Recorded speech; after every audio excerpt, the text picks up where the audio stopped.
My name is Samantha Morton, and I'm a senior social work major at McMurray College, and this is the field practicum class. And I entitled my presentation Celebrating a Miracle, and I did my practicum at Child and Family Connections, which is a agency that is a form of early intervention through the Department of Human Services. I did mine off of a heard ethical dilemma from my field instructor, Ashley Edwards, that she experienced through her job at Child and Family Connections. To qualify for the Child and Family Connections, a child has to be ages 0 or birth to 3, and they have to have some kind of physical or developmental delay. So that's how a child will be referred to us. So a child who has autism or Down syndrome is automatically qualified for our program. The specific child that Ashley talked to me about through her ethical dilemma was born with a life-threatening disorder that stated that the child would not survive to their first birthday. So they would automatically qualify for our services if the parents decided to go through with it. The parents did decide to go through with our services to give their child the best life they could, however short or long it may be.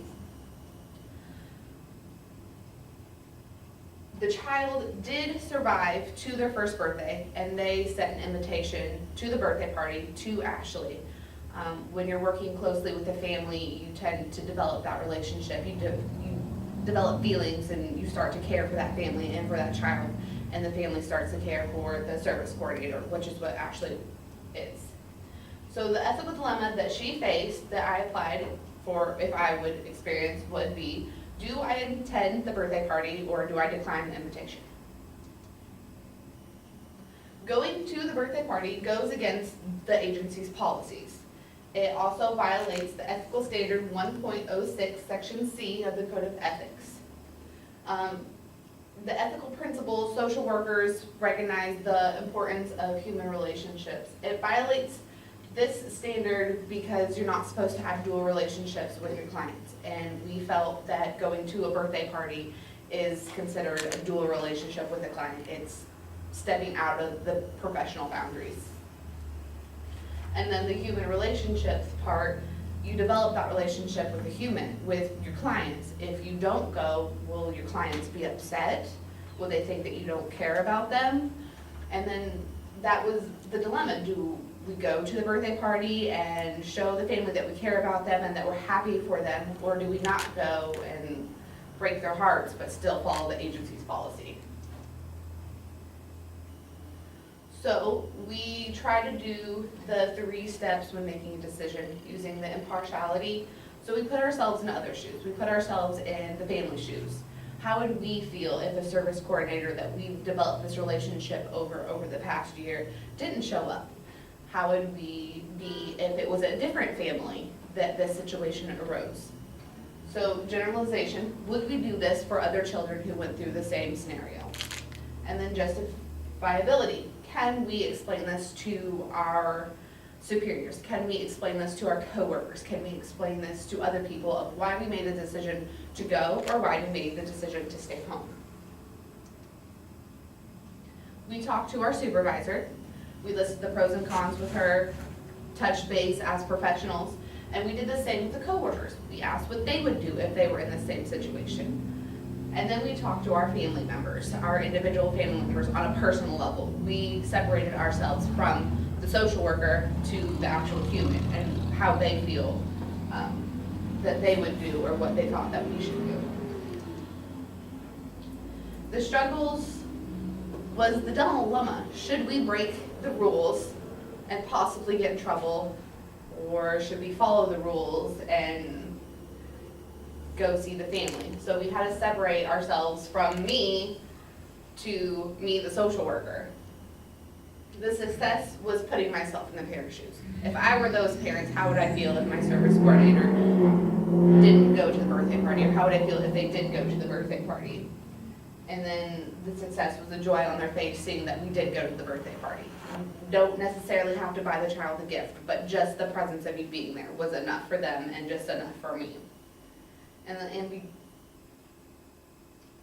is the dual relationship really that bad? Is it that bad for me to show up at a birthday party? And then I plan on continuing my career-long learning through reading scholarly journals and magazine subscriptions. I plan to, after I graduate, subscribe to those and try to find other things. Attend trainings. Thankfully, through my practicum site, I have been fortunate enough to attend 2 trainings that were centered around early intervention and child and family connections, but it was still helpful. It had some generalization that I could do to everything else. And then if available, I'll give trainings. Ashley has the opportunity to give trainings to other early intervention coworkers. And then I use the National Association of Social Works and the Ethical Dilemma book. And then Ashley, any questions? So when you're forced with this decision and you have to choose really the least harm, and you were kind of highlighting too that goes along with dual relationships and then conflict of interest. Mm-hmm. So walk me through, making the decision to go to the birthday party, and just the presence, not presence, but presence of you being there was fulfilling enough for that family. And then if you can walk out it going badly. So if the child still is living and is still a client, then for the next 2 years, right, until they're 3, they can still receive services, correct? Yes. And so what kind of, walk me through in your mind, like if you could see, okay, this is going bad for conflict of interest, what might those parents start doing that would be not great for you as a social worker in that dual relationship kind of thing? They could start expecting me to show up to other family events. Mm-hmm. I'm not sure what Ashley did in the situation, but if I were in this situation, I would tell the family that this is like a one-time thing, that I'm not really supposed to do these things, and I would word it to where it wouldn't come out offensive to them. But I would let them know that I can't do this every time they invite me to something, and that it's not really professional of me. Right. And then if something does go bad, we do have the option in the agency that we have 2 other service coordinators that are willing to travel to this whatever area the family lived at, and if need be, we can switch service coordinators, and another service coordinator would take over their case. So setting up those boundaries, being Yes. very explicit. Okay, fantastic. Any other questions, ladies? All right.